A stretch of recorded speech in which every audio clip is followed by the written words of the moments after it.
¿Cómo anda la gente? Espero que se encuentren todos muy bien. Muchas gracias por entrar a este video y espero que lo disfruten al igual que yo disfruté de todo lo que fueron estos playoffs, del anillo y lo que disfruté de hacer este video. Para los que fueron viendo ya los videos en el canal de análisis, este video va a ser un poco más atípico. Claramente vamos a analizar algo que es el proceso, en este caso, de este equipo campeón, desde un punto muy puntual de partida, que creo yo que enmarca y da comienzo a lo que termina siendo este fantástico proyecto que se me hace atípico, sinceramente, porque no es un equipo que se armó mediante el draft de manera muy constante en los años. Es un equipo que durante estos años, a pesar de haber hecho las cosas bien, tomó decisiones equivocadas y creo que es muy importante ver también cómo se redimen antes de decisiones equivocadas una franquicia con determinada seriedad al punto de salir campeones, que encontró un líder que creo que podría quedar para la historia, su tipo de liderazgo, y eso lo vamos a hablar un poco más adelante y seguramente en la parte final del video. Y todo, para mí, como les decía al inicio del video, tiene un punto de partida y ese punto de partida es el 2 de marzo de 2020, cuando Leon Rose asume como presidente de los Knicks. Y ese equipo era el séptimo año consecutivo que no lograba clasificar a playoffs. Estamos viendo el quinteto titular de los Knicks el 3 de marzo de 2020, al día siguiente que asumió Leon Rose. Así se presentaron al partido de los Knicks con Elfrid Payton, R.J. Barrett, rookie, Maurice Harkless, Julius Randle y Taj Gibson. Este quinteto que al simplemente verlo se podrán dar cuenta del por qué no clasificó a playoffs. Y este era el punto de partida de esos Knicks. En el banco también podíamos encontrar un Kevin Knox, que fue pick 8 en 2018. Cuando un presidente, un entrenador, un jugador llega, no se encuentra con algo que comienza desde cero, sino que se encuentra con algo que ya comenzó sin él. Y en base a eso tenés que demostrar tus capacidades de adaptabilidad y tus capacidades de toma de decisiones y liderazgo ante un grupo que ni siquiera te conoce, y eso es un aspecto sumamente importante. Un Dennis Smith Jr. que llegó en el traspaso por Porzingis con 2 primeras rondas, y Wesley Matthews que fue cortado tras 2 partidos, y de Andre Jordan que jugó esa mitad de temporada restante, llegando en ese famoso traspaso de Kristaps. Dennis Smith Jr. que es un jugador que parecía interesante cuando fue drafteado, que terminó en la nada misma también, una historia similar a Kevin Knox, una decadencia, inefectividad y al banco. Un Frank Ntilikina que ya llevaba su tercer año en la liga, no había mejorado en lo absoluto y ya era catalogado por todos como un bust a pesar de tener 21 años, y lo que más le dolía a la gente es que ese Frank Ntilikina fue elegido por encima de Donovan que era fan de Nueva York, Donovan que era el jugador perfecto para la franquicia, y sin embargo no fue Donovan la elección, y eso igualmente se los comento, pero son todas decisiones previas que se toman a Leon Rose, y también para que se entienda mejor por qué llega Leon Rose y por qué el presidente anterior pierde el cargo. También en ese equipo, hay que comentarlo, estaba Mitchell Robinson, que estaba lesionado en ese momento y era su segundo año en la liga. Pivote atlético, corte tradicional, estilo defensivo, taponador, reboteador, poco tacto. El Mitchell Robinson que ahora conocemos hoy en día, pero más joven y tal vez un poquito más inexperto en muchos aspectos. Algo que quiero comentar también como punto de hincapié crucial, no solo la llegada de Leon Rose, sino el entrenador que trae Leon Rose el 30 de julio de 2020 con un contrato de 5 años, es Tom Thibodeau, el hombre que todos tachan de haber lesionado a Derrick Rose. Sin embargo, es alguien que cambia la cultura de tu franquicia, es alguien que le da otra entidad a los jugadores y es alguien que realmente cambió por completo a ese equipo, y lo vamos viendo con el paso de los años y seguramente a lo largo del video lo irán entendiendo mejor. Pero Tom Thibodeau llega para cambiar la franquicia mentalmente, tácticamente y técnicamente, y para potenciar jugadores, que es algo que hace muy bien. Y con la llegada de Tibbs también vimos los primeros movimientos de Leon Rose en el draft de 2020, donde llega Obi Toppin con el pick 8 e Immanuel Quickley con el pick 25, que consiguió con un traspaso a 3 bandas con OKC, que buscaba a Pokusevski desesperadamente en ese draft, y Minnesota, que se llevó a Leo Bolmaro. Seguramente muchos recordarán ese pick 23 de los Knicks, que fue Leo Bolmaro, que terminó siendo traspasado y vimos a Leo después en Minnesota. Y también gracias a ese traspaso consiguieron el pick 33, que terminó siendo Daniel Oturu, que solo jugó 2 años en la liga y después terminó haciendo su carrera en el exterior. Y en esa agencia libre, Nerlens Noel por 1 año y 5 millones y Alec Burks por 1 año y 6 millones. 2 jugadores relativamente interesantes que llegan en ese momento. Nerlens venía de un año bastante decente en Oklahoma, y después teníamos a Alec Burks, que venía de una mitad de temporada bastante efectiva en Philly, porque la otra mitad la había jugado en Golden State sin pinchar ni cortar, realmente no había hecho nada muy interesante. Y eso fueron las primeras llegadas, el primer trade importante en el draft por parte Leon Rose, que trae a jugadores realmente interesantes en el draft. Quickley en el pick 25 es interesante. Después, hoy en día, obviamente, viéndolo con el diario del lunes, este video es más fácil de percibir y de realizar porque ya conocemos los jugadores y su desenlace. Y a mitad de ese año también llega un jugador muy importante vía traspaso con los Detroit Pistons a cambio de Dennis Smith Jr. y una segunda ronda, muy barato. Y esto se debe a sus lesiones y estamos hablando de Derrick Rose, un veterano que terminaría siendo súper importante en la cultura de la franquicia. Derrick ya lo conocemos, MVP, y después de esa trágica lesión que justamente sufrió en el equipo de Tibbs en Chicago, y terminó siendo un jugador bastante interesante igualmente, un veterano con una experiencia enorme porque fue MVP y compitió en playoffs con ese equipo de Chicago. Solo en su primer año, Tom Thibodeau logró algo impresionante, que es hacer evolucionar a Julius Randle a un nivel altísimo, a tal punto de ganar el MIP, de quedar octavo en la votación del MVP. Y como ya sabemos, los hinchas de Nueva York, que son gente que se emociona muy rápido, ser catalogado como el rey de Nueva York, realmente lo que mejoró Julius Randle con Thibodeau en solo una temporada es impresionante. Se convirtió en un tirador de tres muy efectivo, de poco volumen, pero efectivo. Empezó a repartir muy bien la pelota. En el rebote ya sabemos que es una faceta que destacaba muchísimo porque es un jugador físico e intenso que aprovecha mucho la pintura, tanto en defensa, para bajar rebotes, para ayudar. No es muy presente en defensa, que es probablemente de las falencias más grandes que tiene en su juego, pero es bastante presente en la pintura, no es alguien que desafiase en el poste. Y después en ataque es donde más abusa, son sus tiros, es su zona caliente la pintura, y lo vemos ahí con ese subidón de puntos llegando a los 24 puntos. Nunca tuvo un año tan bueno, es verdad que en Pelicans había jugado bastante bien, pero por eso fue la primera vez que fue al Star, que terminó tan alto. Barrett tuvo un bastante buen año también, mucho más efectivo que el primero, anotando con bastante consistencia, sin embargo todavía muy joven y pecando de inexperiencia en muchísimos aspectos del juego. Quickley también fue bastante interesante, una bucket desde el banco, un jugador explosivo que aporta eso, ese estilo flashy de anotación, de transiciones rápidas, y un récord de 41-31 para el equipo en solo un año de entrenamiento por parte de Tom. Ese récord lo llevaría finalmente a playoffs después de 7 años. Nueva York sin pisar las grandes estancias, 8 temporadas regulares básicamente, 7 años totales. Todo parecía muy lindo, muy emocionante. La gente de Nueva York estaba feliz, no tan feliz como lo está ahora, pero estaba muy feliz. Sin embargo, se cruzarían con el primer paredón de realidad cuando un equipo joven en su comienzo de competitividad llega a playoffs. Se cruzan con Atlanta, un Atlanta joven, de un Trae Young recién llegado de la universidad, que en su segundo año ya promediaba 28 puntos, y se van destruidos 4-1 con un papelón de Julius Randle. La verdad que Julius jugó muy mal, bajó en absolutamente todo, solo en los rebotes, y no es algo meritorio que haya subido los rebotes porque subió en esas estadísticas por la cantidad de cascotes que él tiraba y que terminaba agarrando de sus propios tiros.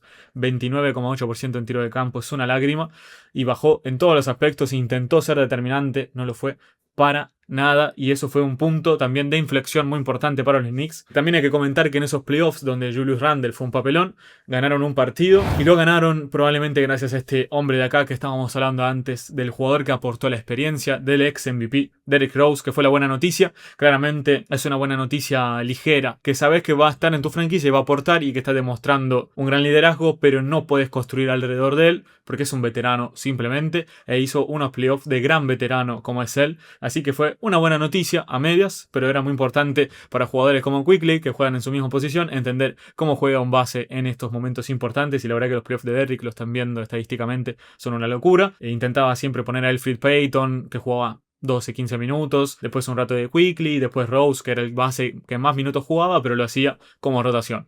Al final, la titularidad era algo que se esperaba de Derrick. Y acá, en el draft de 2021 y en la agencia libre de 2021 pasan muchas cosas. En ese draft llega con el pick 25 Quentin Grimes, y con el pick 36 llega Miles McBride. En realidad, los picks de los Knicks en ese año no eran esos. Originalmente eran el 19 y el 21. El 19 se fue a Charlotte en un traspaso.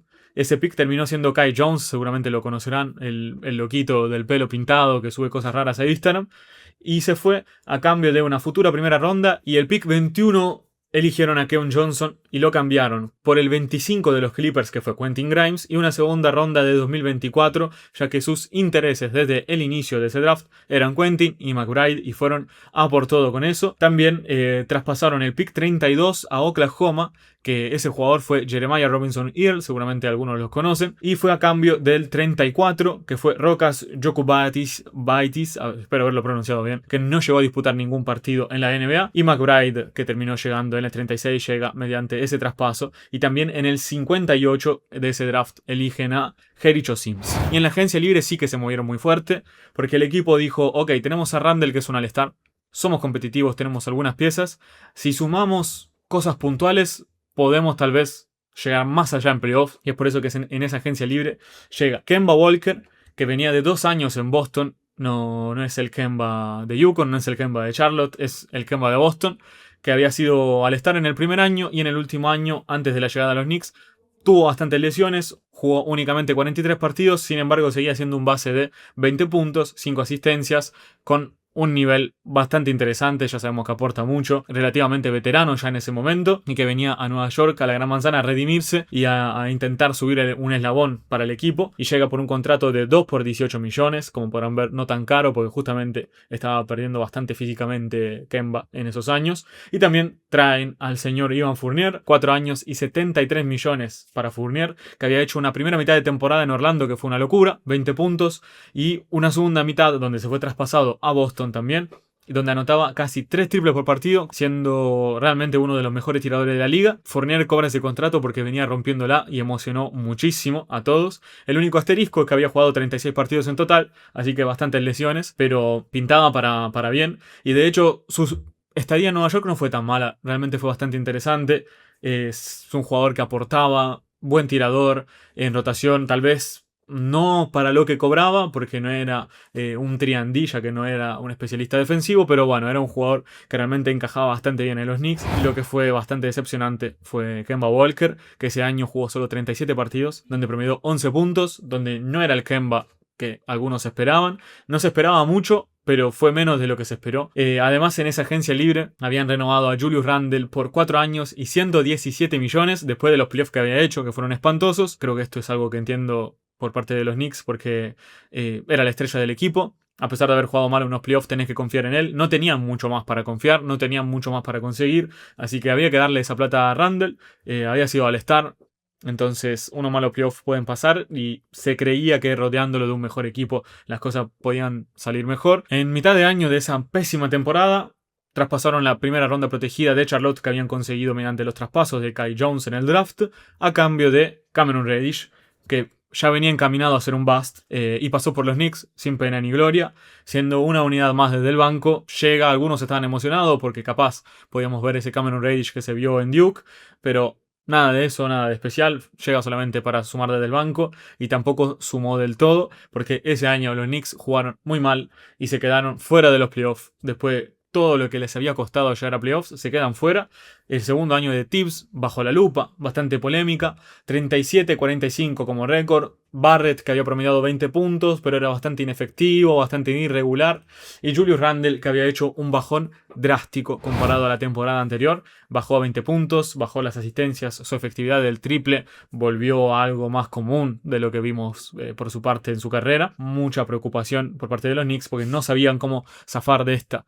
Realmente parecía todo bastante trágico, hasta que el señor Leon Rose se volvió a mover como un fenómeno. Después de todo este desastre, era obvio que tenía que pasar algo trascendente. El equipo tenía que hacer movimientos importantes, y Leon Rose tomó cartas en el asunto. Con el pick 11 que habían conseguido por su muy mala temporada regular en la lotería, decidieron elegir a Ousmane Dieng e intercambiarlo a OKC. Eso fue un movimiento criticadísimo en ese momento: traspasar tu pick de lotería, intentar conseguir un joven bueno, intentar reconstruir. Intercambian a Ousmane Dieng a cambio de 3 primeras rondas a Oklahoma. Una de esas primeras rondas de 2023 que habían conseguido, esas 3 primeras rondas eran de 2023. Una de ellas, en conjunto a 4 segundas rondas, fueron traspasadas para conseguir el pick 13 de Charlotte. Y en este traspaso también enviaron a 3 bandas, porque se sumó Detroit, enviaron a Kemba Walker para eliminar su contrato de 9 millones. Y mandaron también ese pick 13 que terminó siendo Jalen Duren. Esto es muy gracioso y lindo verlo hoy en día, porque estamos viendo a Jalen Duren siendo el pivote titular al estar de Detroit, y mandan a Kemba Walker con Jalen Duren. ¿Por qué hacen esto? Para liberar plata. ¿Por qué estaban liberando plata? Ya lo vamos a ver. También enviaron a Detroit a Nerlens Noel y Alec Burks, liberando 19 millones más porque Burks había firmado un 3 por 30 en 2021 y le quedaba un año de 10 millones, y Noel había firmado un 3 por 28 y le quedaba también un año. Entonces con eso liberaron plata los Knicks, y estamos hablando de que liberaron entre 19 más 9, 28 millones en total, y todo esto fue para conseguir a un activo en agencia libre en especial. Terminaron consiguiendo 2, pero había uno en especial que seguramente lo conocen como el Finals MVP de hoy, Jalen Brunson. Brunson llega por una plata que no la valía, según la opinión general, popular y de todos probablemente en ese momento. 4 años por 104 millones. ¿Cuál era el contexto de ese momento? Porque claramente si vemos esa plata ahora mismo y vemos al Brunson que tenemos ahora mismo, vamos a decir, lo vale y le pagaría incluso 300 millones más. Brunson venía de promediar 16 puntos en Dallas y siendo un anotador súper interesante, un jugador súper interesante, bueno también repartiendo la pelota, con dotes de liderazgo crecientes, con un gen clutch en playoff. Tuvo varios momentos que hicieron que se vuelva un poquito más furor. En el final de temporada, en la temporada anterior, donde promedió estos 16 puntos y donde fue titular en Dallas, era el suplente, era un sexto hombre bastante interesante que le sumaba cierto dinamismo al equipo de Jason Kidd. Se lesiona Luka. Último 9 partidos de temporada regular, para tener contexto. Brunson promedia 20 puntos, 7 asistencias y hace cosas increíbles. Cuestión que Jason Kidd dijo, ok, este chico es muy bueno, no puedo dejarlo en el banco, quiero que juegue al lado de Luka de titular. Ese año es el año que les digo, que promedia 16 puntos y que comparte cancha con Luka. Y en esos playoffs, Luka se lesiona. Y en una ronda impresionante contra el Utah Jazz, donde Brunson llegó a meter un partido de 41 puntos, donde ganaron sin Luka a los Utah Jazz y le dio tiempo para volver de la lesión, terminó promediando en esos playoffs 22 puntos, se fueron eliminados, pero con una sensación de que Brunson era muy bueno. En Game 2 de 41 puntos, en la serie con Utah promedió 28. Era algo bestial lo que hizo Brunson realmente. Sin embargo, Dallas no tenía la predisposición de darle toda esa plata. Llegó a Nueva York, que hizo varias cosas para conquistarlo a Brunson. Contrató anteriormente a su papá, a Rick Brunson. Rick Brunson, que esto es un datazo de color, fue el primer jugador que representó a Leon Rose cuando era representante. Y en esa relación de representante-jugador también se volvieron bastante amigos. Y es ahí que llega Rick Brunson como asistente de Tibbs en ese caso. Y ya ahí se empezaba a oler algo raro, liberar plata, fichar al padre. Y le firman esa plata a Jalen Brunson. Todos criticaron esa decisión. ¿Cómo le vas a pagar esa plata a un jugador tan bajo? ¿Cómo vas a darle esa entidad? ¿Cómo vas a darle ese rol? ¿Qué estás haciendo? Esto es un cagadón. Muy bien que liberaste plata, pero la desperdiciaste en él. No te va a llevar a ningún lado. No va a ser efectivo. No va a ser bueno. Un millón de cuestionamientos. Nadie estuvo a favor de esa decisión que tomó Leon Rose y todos lo vieron como una locura. También vale aclarar que llega Hartenstein por 2 años. Un jugador bastante interesante, Hartenstein, que llega por 16 millones, o sea, 8 millones por año. Y venía de jugar en los Clippers, donde jugaba 18 minutos por partido y era un pivot de rotación con 24 añitos, bastante útil y lo necesitaba. Cuestión que en esa temporada regular, cuando arranca, todos se dieron cuenta que lo que hizo Nueva York fue espectacular. Otra vez vemos el efecto Tibbs, como afectó en Brunson. Y Brunson explotó, realmente explotó ese año. Ya Brunson se transformó en un All-Star bajo el radar. No fue All-Star, pero se lo merecía. 24 puntos, 3,5 rebotes, 6,2 asistencias, 41% en triple, casi 42%. Un Brunson que ya se había transformado en una bestia absoluta. Y no solo logró transformársele en una bestia, no solo encajó en la cultura de Nueva York, sino que también hizo que renazca Julius Randle. Vimos que Julius Randle venía de un pésimo año, de unos pésimos playoffs. Terminó siendo All-Star por segunda vez esa temporada, la primera donde llega JB al equipo. Vuelve a su mejor nivel, a su mejor versión. Ahora sí, con un triple más acorde a lo que es Randle, porque la temporada con un 41% fue realmente muy especial. 25 puntos, un nivel altísimo. Seguía siendo considerado la primera espada del equipo. Seguía siendo considerado el rey de Nueva York. Seguía siendo considerado absolutamente todo, Julius. Y también en el medio de esa temporada, en el mercado, fueron a buscar a un queridísimo amigo de Jalen Brunson. Estamos hablando de Josh Hart. Amigo en Villanova, jugador con el que ganó el campeonato universitario, que llega de Portland, donde solo jugó 1 año y medio en Portland, porque le habían traspasado previamente los Pelicans y le habían traspasado previamente los Lakers. Un jugador interesante, que jugaba bien, pero no encontraba rumbo, no era muy especial tampoco. Era un jugador de rotación que aportaba lo suyo. Para conseguirlo, envían a Cam Reddish, que había llegado por ese pick del draft protegido de Charlotte. Esa es toda la movida. Enviaron también a Ryan Archidiácono, que lo comento porque hizo 4 años de universidad en Villanova. Fue parte de ese grupo que ganó. Es un jugador que base, buen tirador, prioriza la organización, que fue enviado. Igualmente después fue cortado en el equipo y al posterior tiempo fue contratado de vuelta por Nueva York, ya que era bastante querido en el vestuario. Y además de eso se entregó uno de los picks de primera ronda de 2023 que habían conseguido, si recordamos lo que comenté anteriormente en el video, de esos picks que se terminaron moviendo. Uno de ellos se fue en este traspaso de Josh Hart. En ese año Nueva York volvió a parecer un equipo competitivo. Branson explotó a un nivel demasiado alto y terminaron quintos en el este con un récord de 47-35. Y en esa primera ronda se encuentran con unos Cleveland Cavaliers con un recién llegado Donovan Mitchell, que había perdido todas las esperanzas jugando en Utah, y ganan 4-1. Ya ahí arrancan con un poder fantástico. Parecía Branson realmente milagroso. Los playoffs de Branson ese año son un escándalo y ya ahí estamos empezando a ver el nacimiento, por así decirlo, que en realidad no es un nacimiento, simplemente es una evolución de su gen clutch, de ese poder de transformarse en playoffs, de ese poder de ser trascendente, promediando 28 puntos, porcentaje de tiro de campo fantástico, 47%, estamos hablando de un base de 1,85 m, repartiendo el juego y transformándose en una total bestia. Lastimosamente les tocó chocarse con un equipo que en ese momento tenía el poder del guión, y estamos hablando de Miami. Miami, que había sido el octavo de su conferencia ese año y que terminó ganando 4-2 contra estos Nueva York. Seguramente lo recuerdan todos. El Miami que después le gana a Boston, que llega a las finales contra Denver. El Miami del Super Jimmy, que había sido todo demasiado espectacular. Y el condenado de estos playoffs fue Julius Randle. Otra vez papelón de Julius Randle, y ya las dudas empiezan a burbujear muy intensamente en Nueva York.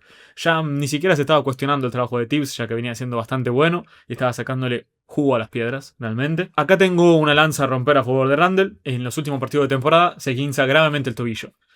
Llega súper mega afectado a la serie contra los Cavaliers, de hecho llega con el físico a medias. Quinto partido contra los Cleveland Cavaliers, se volvió a esguinzar el mismo tobillo y se tuvo que perder lo que quedaba del partido y el partido 1 contra Miami. Sumado a estos problemas físicos, otros jugadores tenían problemas físicos y eran Grimes y Quickley, que hacían falta, realmente eran los tiradores del equipo, abrían la cancha, generaban spacing, y más con un jugador como Randle que abusa de la pintura, necesitaba espacio, no había espacio, Randle estaba mal físicamente y todo parecía muy desesperante para Julius, entonces tuvo unos playoffs realmente horribles. Esta vez les diría que un poquito más perdonables que los anteriores porque había un contexto detrás. Sin embargo, las lesiones son un factor que se tiene mucho en cuenta en la NBA y Randle parecía un jugador que se estaba lesionando demasiado y ya las preocupaciones eran múltiples. Y de vuelta vimos a Branson haciendo algo muy similar a lo que hizo en Dallas, que es tomar cargo del equipo. Sin embargo, ahora Nueva York tenía que enfrentar una nueva temporada con demasiadas dudas, a pesar de muchas felicidades. En 2023 pasaron varias cosas bastante importantes. Tradearon a Toppin, que había sido pick 8, que terminó firmando un 4 por 58 millones con Indiana Pacers, algo que no querían firmarle a los Knicks porque hubiera ocupado muchísimo espacio salarial, y lo cambiaron por 2 segundas rondas. Gracias a esa liberación llega otro amigo de los muchachos de Villanova, Donte DiVincenzo, que ganó 2 títulos universitarios con Villanova en conjunto con Branson. Y Donte, que venía de jugar bastante bien en Golden State Warriors, era un jugador muy interesante, un super tirador, se lo reconocía por eso. También había sido campeón con Milwaukee Bucks, sin tener demasiada participación igualmente en el equipo, jugó pocos minutos. Pero bueno, estamos hablando de un Donte campeón, consagrado en la liga, relativamente consagrado en el sentido de un jugador que solía tener contrato, que solía tener lugar en bastantes rotaciones. Y también hicieron algo muy importante, que fue rechazar la opción de equipo de Derrick Rose. La opción de equipo la rechazaron porque era de 15 millones. Era muchísima plata, de hecho con esa plata fue que termina llegando Donte. Se le agradeció por todo el trabajo hecho, un súper veterano, pero ya no era ni suplente. La decadencia física era cada vez más intensa. Las lesiones lo iban trasladando al retiro realmente. No había activos en ese draft, por ende no se movió a Nueva York en ese draft. Realmente se movió cero, no hubo ningún activo, ningún pick, nada. Simplemente llega Donte, se va Toppin y suceden las maravillas. Suceden las maravillas porque Jalen Branson explotó. Y esta vez explotó de forma doble y por completo. Se transformó en una estrella y sobre todo se transformó en la estrella del equipo, dejando a Julius Randle en un segundo lugar y más como una segunda espada. Por primera vez fue al All-Star ese año. Sus promedios los están viendo en pantalla. 28, casi 7 asistencias, un 40% en triple. Seguía manteniendo un nivel de acierto absurdo. Y en mitad de año de esa temporada, unos Nueva York que venían jugando muy bien, un muy lindo básquet, toman una decisión súper importante y muy pesada. Traspasan a Barrett y a Quickley, dos jugadores muy importantes en el proyecto, y una segunda ronda del draft, que terminó siendo Jonathan Mogbo, a los Toronto Raptors, a cambio de lo que hoy en día parece haber sido un traspaso fenomenal: OG Anunoby, Achiuwa y Malachi Flynn. Y también hacen otro movimiento muy importante debido a que Julius Randle se había lesionado, dislocado el hombro. Venía jugando muy bien Julius Randle a un nivel muy similar a la temporada pasada, con sus 24 puntos, sus 10 rebotes, segunda espada del equipo, muy importante.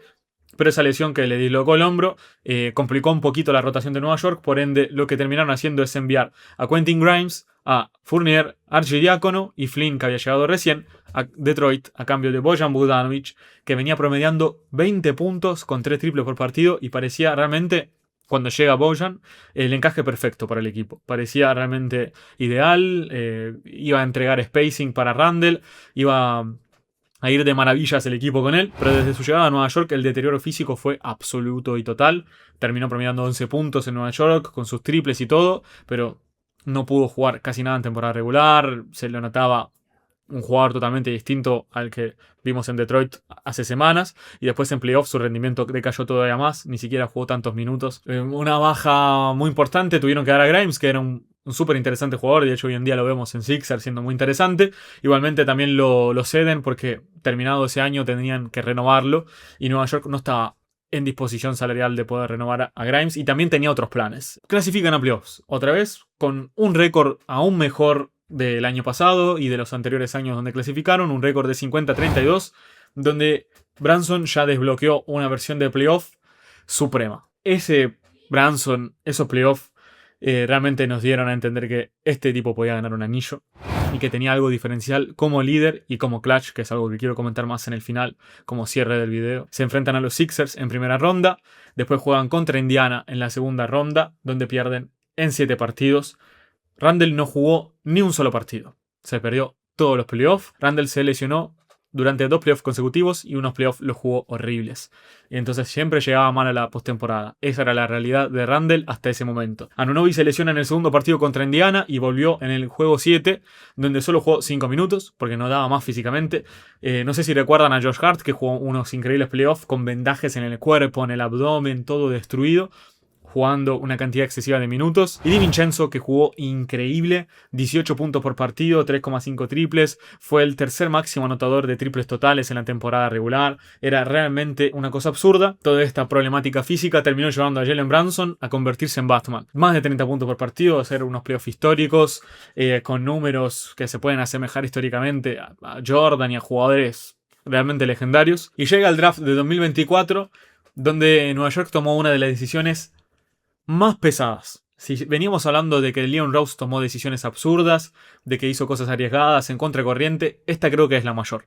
Bojan se va con Shake Milton, Mamidi Diakité, 5 primeras rondas, un intercambio de selecciones de primera ronda, o sea, 6 primeras rondas en total, y una segunda ronda por Michael Bridges. También llega Bates Diop en ese traspaso que fue cortado, y los derechos del draft de Juan Pablo Baulet, que nunca jugó en la NBA, y una segunda ronda para Nueva York. Ese traspaso fue súper polémico. De hecho, este anillo avala lo que sucedió. Si no, estaríamos todavía cuestionándolo, porque son 5 primeras rondas que veremos en qué se convierten. Pero bueno, en el draft de 2024 también tenían bastantes picks los Knicks. El 24 y el 25 en primera ronda. Con el 24 eligieron a Keyshawn George, que ahora juega en Washington y justamente fue traspasado ahí para bajar al puesto 26, también recibiendo una segunda ronda. Mientras que con el pick 25 eligieron a Pacom Dadiet, jugador francés bastante interesante que todavía recién llegó a la liga, así que no vimos mucho.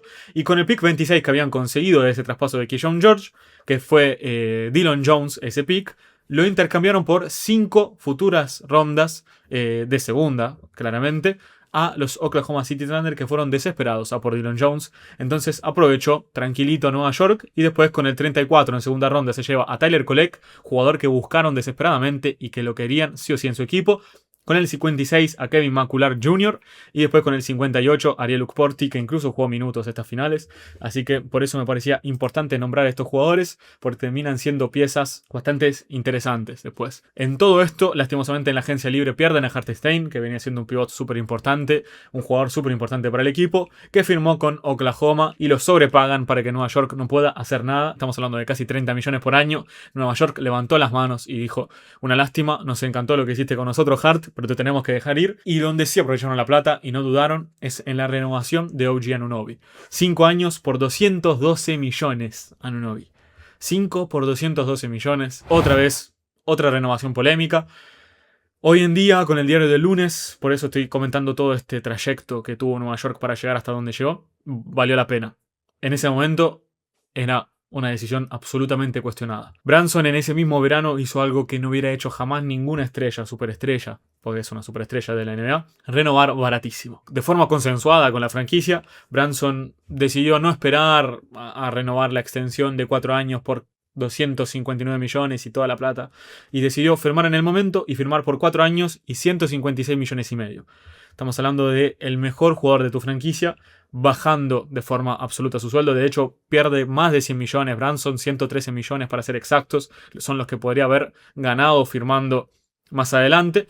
Acepta hacer ese grandísimo sacrificio para permitirle al equipo tener un mejor núcleo, y parte de ese sacrificio fue la renovación de Anunoby. Y también se pudo hacer algo que nadie se esperó hasta ese momento en el mercado, la llegada de Karl Anthony Towns. Towns llega por Donte DiVincenzo, Julius Randle, que fue importantísimo en el trayecto de este equipo para llegar hasta donde llegó, y un pick de primera ronda. Y llega Cat. Nadie se pensó que se iba a mover al amigo de Villanova, Donte DiVincenzo. Nadie se pensó que Randle finalmente se iba a ir. Y llega Karl Anthony Towns, que abría la cancha, y abrir la cancha con Jalen Brunson en tu equipo es igual a ganar de forma absoluta. Y de hecho, Cat con Thibodeau dio un subidón de nivel absurdo. Otra vez, otro jugador que Tibbs hizo explotar por las nubes. Estuvo en la lucha por el MVP durante bastantes meses. Fue por quinta vez al All-Star. Están viendo su promedio, son un escándalo. 13 rebotes, uno de los mejores reboteadores de la liga, 24 puntos, un acierto en triple fenomenal, 3 asistencias incluso. Y ese equipo de Nueva York, Brunson se seguía manteniendo como siempre y no había duda de que se iba a mantener. Terminan terceros en el este con un récord de 51-31 y con 2 All-Star que eran Jalen Brunson y Cat. Todo pintaba bárbaro. Eliminan a playoff en el Game 6 con esa bomba de Brunson haciendo un crossover a Ausar Thompson, que fue hermosa, un joven Detroit. Ganan 4-2. Después sorprenden, porque realmente fue una sorpresa, ganando a Boston 4-2. Se lesiona Tatum también en el segundo partido, al final ya del partido, el tendón de Aquiles, una lesión que arrastró hasta el día de hoy incluso. Una sorpresa absoluta porque los primeros 2 partidos fueron en el TD Garden y ganaron los 2 partidos Nueva York, y eso no se lo esperó nadie jamás. Y después tuvimos unas finales increíbles, históricas, donde todos quedamos desconcertados por lo que pasó. Indiana gana 4-2. Tiros increíbles de Haliburton, mística absoluta, el Madison siendo derrotado, todo lo que pasó fue realmente hermosa, fueron realmente hermosas esas finales del este. Y los jugadores como tal estuvieron todos a la altura, pero finalmente surgió lo que sería el cierre de ciclo más importante para Nueva York. Thibodeau tocó su techo. Es un entrenador que potencia jugadores, es un entrenador que dio cultura a Nueva York, que transmitió una forma distinta de percibir el básquet en la ciudad, que le dio al equipo las llaves para ser competitivos, que explotó la mejor versión de cada uno, que generó un ambiente absolutamente distinto y tocó su techo. Thibodeau es alguien que no pudo salir del molde de que los titulares jueguen 45 minutos, y esto fue algo súper mega criticado ya en el año anterior, y este año se notó cada vez más. Es verdad que la rotación que él tenía no era wow, no era maravilla, pero por ejemplo en esa rotación estaba Landry Shamet, que con él jugó poquísimo, y hoy en día lo vimos a Landry Shamet y fue un jugador súper importante para los Knicks. Entonces había realmente un problema de Thibodeau interno, que terminó generando también mucho roce en el vestuario. Josh Hart reclamando por minutos que jugaba de más al pedo, estamos ganando por 20 contra Portland, ¿por qué juego 50? Todos se quejaron, en playoff terminó pasando lo mismo, no había rotación, pero esto terminó generando algo positivo, más allá de lo que venimos comentando de la cultura, de lo que se construyó, terminó generando un equipo que llegaba a los playoffs increíblemente bien. Y este año lo vimos. Nueva York donde mejor juegas en la segunda mitad, donde parecen estar descansados, donde parece que están bien, y esto se debe a la preparación física que tuvieron, a cómo enfrentaron los anteriores años, y es por eso que quiero abarcar todo, porque realmente hay un desarrollo detrás de este anillo que no tiene absoluto nombre, realmente es histórico todo lo que terminó pasando, y Thibodeau fue importante hasta en eso, porque generó destrezas físicas distintas y una forma de percibir la segunda mitad absolutamente distinta al resto de la NBA. Despiden a Thibodeau, ni bien son eliminados al poco tiempo, y empiezan a tocar las puertas de distintos equipos con entrenadores ya bajo contrato, eso fue bastante raro, hasta que Sacramento despide a Mike Brown y los Knicks levantan la mano, le ofrecen a Mike Brown el lugar, y Mike Brown sí entendió lo que tenía que hacer con este equipo. Mientras, en ese 2025 llegan en agencia libre piezas para dar profundidad al equipo. Jordan Clarkson por el mínimo, Gerson Yabusele, que terminó siendo cortado, pero llega por 5 millones después de un buen año en los Sixers. Y Sojan, que lo puse acá, pero llega en mitad de año libre porque San Antonio Spurs lo cortó. También en el draft, con el pick 51, consiguen a Mohamed Diawara. Trabajazo de Mike Brown, que en la primera parte del año aprovechó para conocer el núcleo, para conocer el equipo. Es un entrenador que sabe llevar muy bien el vestuario, que sabe llevarse bien con los jugadores, que era algo que a Tibbs le costaba bastante, y generó química muy rápidamente con lo que era ese equipo. Y también en mitad de temporada sucede un traspaso que termina siendo fundamental. Dalen Terry y 2 segundas rondas se van a los Pelicans por José Alvarado. Y ya vimos lo que fue José Alvarado en estos playoffs. Entonces todos podrán entender lo importante que fue este último ajuste de Leon Rose antes del anillo. El Finals MVP, Jalen Brunson. Que estos números no creo que puedan dar a entender la magnitud de lo que logró Jalen Brunson. De hecho, quiero pasar directamente al siguiente gráfico. Acá les enmarco los 28 puntos, los 3 rebotes, 6 asistencias, 36% en triple. En las finales promedió 32, y sobre todo lo que hizo en las finales en el último cuarto fue absurdo. Varias personas que vieron jugar a Jordan dicen que desde Jordan que no ven algo similar en el sentido clutch. Es que Brunson en el último cuarto promedió 11,2 puntos, 51% en tiro de campo, casi 43 en triple. Y a lo largo de los 5 partidos, 3 en el primero, 7 en el segundo en el último cuarto, 12 puntos, 9 y 15 en el Game 5. Game 5 que cerró con 45 puntos, igualando la marca más alta de la historia de los playoffs en un partido de cierre para ganar el anillo. Marca que tenía MJ justamente, 45 puntos. Realmente fue una cosa. El equipo en total metió 94 y él metió 45, si contamos las asistencias también. Y todo lo que aportó al juego generó probablemente el 60-65% de los puntos del equipo. Y una sensación de que cuando el partido se está cerrando, él la va a meter. La va a agarrar, la va a meter, va a encontrar la forma. El partido pasado remontan 15 puntos.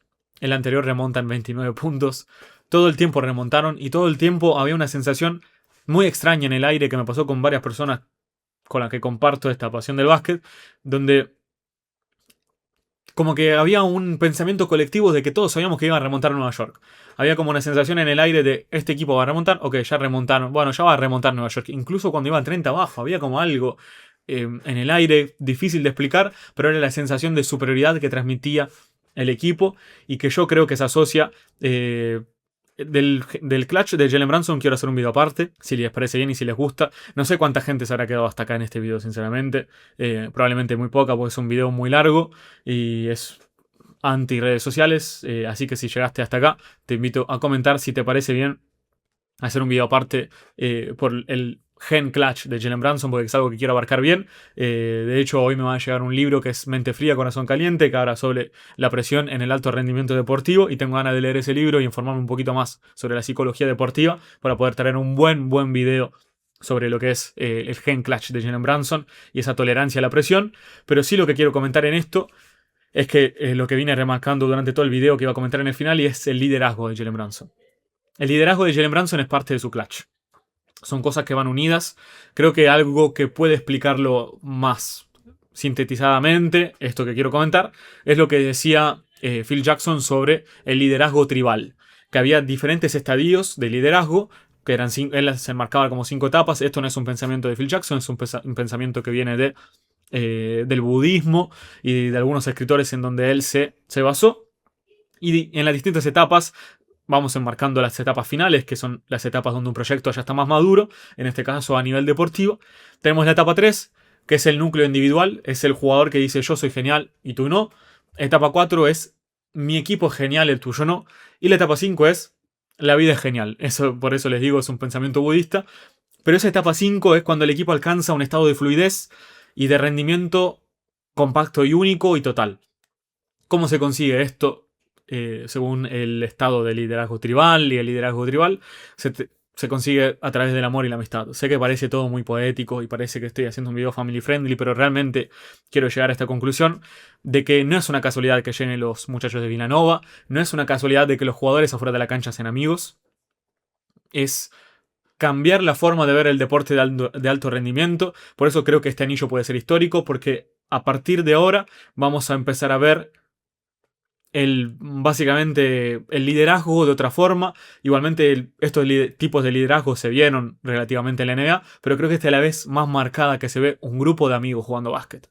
Está bien que DiVincenzo no está más en el equipo, Ryan Archidiácono tampoco, pero están Michael, están Josh y están Jalen Brunson. Está Kat, que parece realmente aparente ser un tipazo en el vestuario y que termina generando esa química que los une realmente porque hay un lazo genuino y real, y ese lazo genuino y real, que de hecho lo comenta también Phil Jackson en su libro 11 Anillos, termina generando transparencia, y la transparencia es un aspecto muy importante para que un grupo humano funcione.